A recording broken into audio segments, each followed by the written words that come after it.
Good day to you all. நாம் ஒரு மொழியை கற்க வேண்டுமாயின் நம்மிடம் இருக்க வேண்டிய அத்தியாவசியமான பண்பு இடைவிடாத பயிற்சி, a constant practice. அந்த வகையில் நாம் தினமும் 10 வாக்கியங்கள் தமிழிலும் அவற்றை எவ்வாறு ஆங்கிலத்தில் பேசிடலாம் என்பது பற்றியும் பார்க்க போன்றோம்.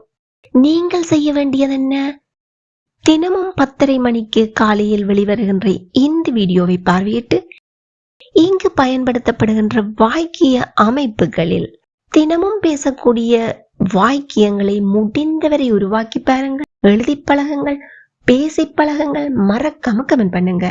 One day you can be fluent in speaking English. If you have any doubts, please do comment. I will help you. Now, let's move on to the video. அந்த வீடு யாருடையது? அந்த வீடு இது ஆங்கிலத்தில் எப்படி சொல்லுவோம்? That house. யாருடையது? Whose. யாருடைய? Whose is that house? எப்படி சொல்ல வேண்டும்? Whose is that house? ஆனால் ஆங்கிலத்தில் நாம் இவ்வாறு வினாக்களை whose என்பதை பயன்படுத்தி வினவும் போது யாருடைய வீடு அது என்றவாறு தான் கேட்போம். அப்போ யாருடைய வீடு அது என்னும் போது whose என்பதை பயன்படுத்தி தான் வினாக்களை உருவாக்குகின்றோம். இவ்வாறு whose என்பதை பயன்படுத்தி வினாக்களை உருவாக்கும் போது அவற்றினுடைய வினா வாக்கிய அமைப்பு எவ்வாறு இருக்கும் என்பதை பார்ப்போம். Whose plus noun plus helping verb plus this or that, these or those என்றவாறு வினா அமைப்பு காணப்படும். இங்கு whose என்பதுடன் வருகின்ற பெயர்ச்சொல் சிங்குலராக இருக்கும் பட்சத்தில் ஹெல்பிங் verb is ஆக இருக்கும். This or that பயன்படும் அதோடு. இதுவே இந்த noun plural ஆக இருக்கும் பட்சத்தில் whose plus noun, a plural noun plus are plus these or those என்றவாறு வினா அமைப்பு காணப்படும். யாருடைய வீடு அது? இங்கு வீடு என்பது singular subject. ஆதலால் whose house is அது, that. Whose house is that? Again, whose house is that? Whose house is that? யாருடைய புத்தகங்கள் அவை? புத்தகங்கள் என்பது a plural noun. அவை என்றால் நாம் ஆங்கிலத்தில் those என்போம். Whose books are those? Whose books are those? Again, whose books are those? எப்படி சத்தமா இருக்க கேட்டு பாருங்க. Very good. Whose books are those? யாருடைய பேனாக்கள் இவை? பேனாக்கள் plural noun, இவை these. Whose pens are these? Whose pens are these? Again, whose pens are these? யாருடைய குடை இது? குடை a singular noun, இது this. Whose umbrella is this? Whose umbrella is this? எல்லாரும் சத்தமா கேட்டு பாருங்க. Very good. Whose umbrella is this? இப்போ உங்களுக்கான வினா, யாருடைய பைக் இது? Please comment your answer.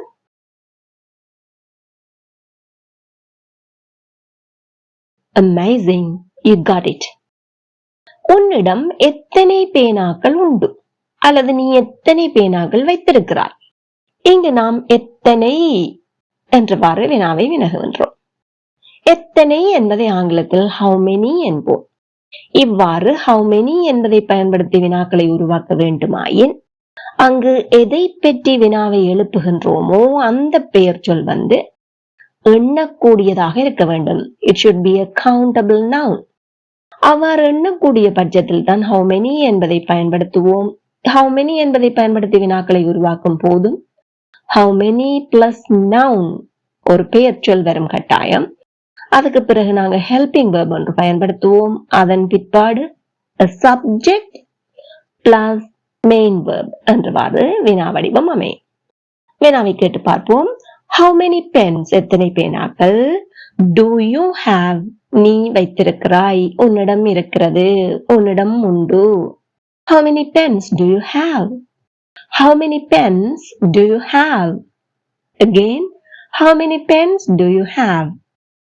உனக்கு எத்தனை வெற்று போத்தல்கள் தேவைப்படுகிறது, தேவையாயிருக்கிறது? எத்தனை வெற்று போத்தல்கள்? How many empty bottles? How many empty bottles do you want?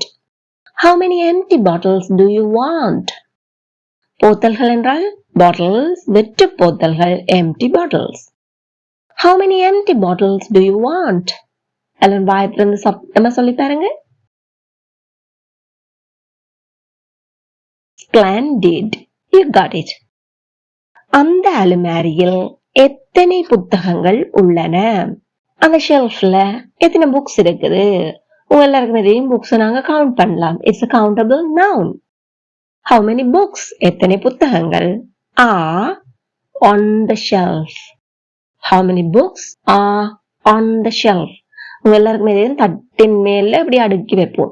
அப்ப தட்டுல டச் பண்ணிட்டு புக்ஸ் அடுக்கினபடி இருக்கும். அதனாலதான் on the shelf அப்படின்னு சொல்லுவோம். In the shelf என்று சொல்லக்கூட என்ன சொல்ல வேண்டும்? On the shelf. How many books are on the shelf? Again, how many books are on the shelf? How many books are on the shelf? இப்ப உங்களுக்கான வினா, நாம் எத்தனை டிக்கெட்டுகள் வாங்க வேண்டும்? Please comment your answer. Superb. You got it. சமையலுக்கு எவ்வளவு எண்ணெய் பயன்படுத்துகிறீர்கள்? இங்கு நாம் என்ன பயன்படுத்துகின்றோம்? எவ்வளவு என்கின்ற வினாச்சொல்லை. எவ்வளவு என்பதை நாம் ஆங்கிலத்தில் how much என்போம்.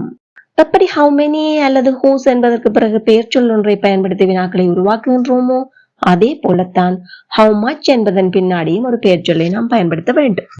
இந்த பெயர் சொல்லானது uncountable noun ஆக இருக்க வேண்டும். அதாவது எண்ணப்பட முடியாதவையாக.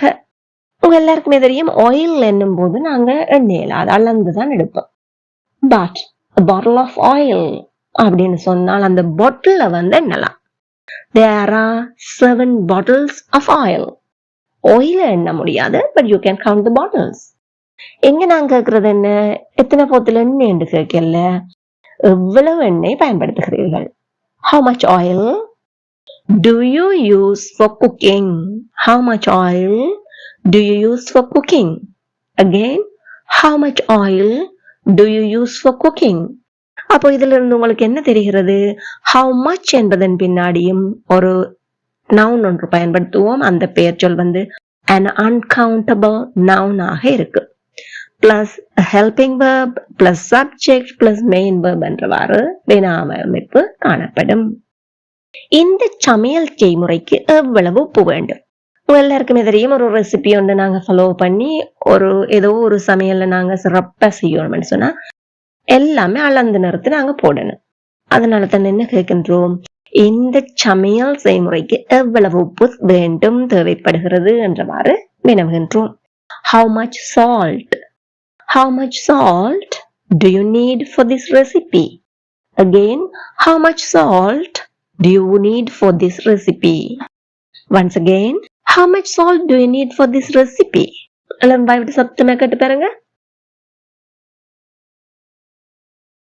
Wow, wonderful. How much salt do you need for this recipe? அவனுக்கு ஒரு குழுவை நடாத்துவதில் எவ்வளவு அனுபவம் உள்ளது? அனுபவம் என்றால் எக்ஸ்பீரியன்ஸ் அப்படின்னு சொல்வோம். எத்தனை வருட அனுபவம் என்னும் போது எத்தனை என்பதை போடுகின்றோம். ஏன் வருடங்களை நாம் எண்ண முடியும். அதனால் தான் எத்தனை வருட அனுபவம் என்னும் போது we can say 5 years of experience, 2 years of experience or 10 years of experience அப்படி சொல்வோம். ஆனால் இங்கே அனுபவம் என்பது an uncountable noun. It's an abstract noun. அதனால் how much experience does he have? ஏன் does பயன்படுத்துகின்றோம்? he என்பது பேசப்படுகின்ற ஒருமை எழுவாய், third person singular subject. அதுல s form வினைச்சொல். How much experience does he have in leading a team? ஒரு குழுவை நடாத்துவதில்.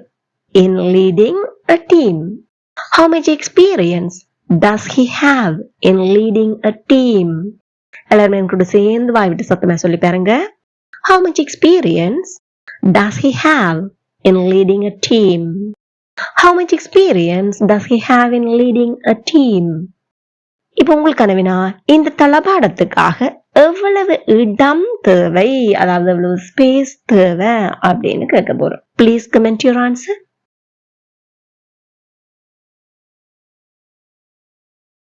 Amazing, you got it.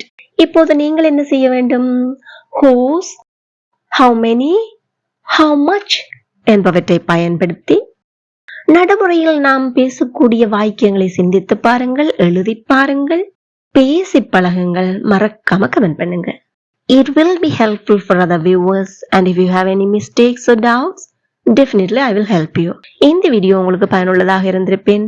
மறக்காம ஒரு லைக் பண்ணிட்டு உங்களால் முடிந்தவரை மற்றவர்களுடனும் ஷேர் பண்ணிக்கொள்ளுங்க. இதே போல மேலும் பல பயனுள்ள வீடியோக்களை பார்வையிட இந்த சேனலை இப்பவே சப்ஸ்கிரைப் பண்ணி அருகே உள்ள பெல் ஐக்கனையும் அழுத்தி கூடவே ஆல் என்கிற ஆப்ஷனையும் செலக்ட் பண்ணி வைத்துக் கொள்ளுங்கள். அவ்வாறு செய்வதன் மூலம் தினமும் காலை 10:30 மணிக்கு வெளிவருகின்ற வீடியோ நோட்டிபிகேஷன் உடனடியாக கிடைக்கப்பெற்று தவறாமல் பார்வையிடக்கூடியதாக இருக்கும். Thank you for watching.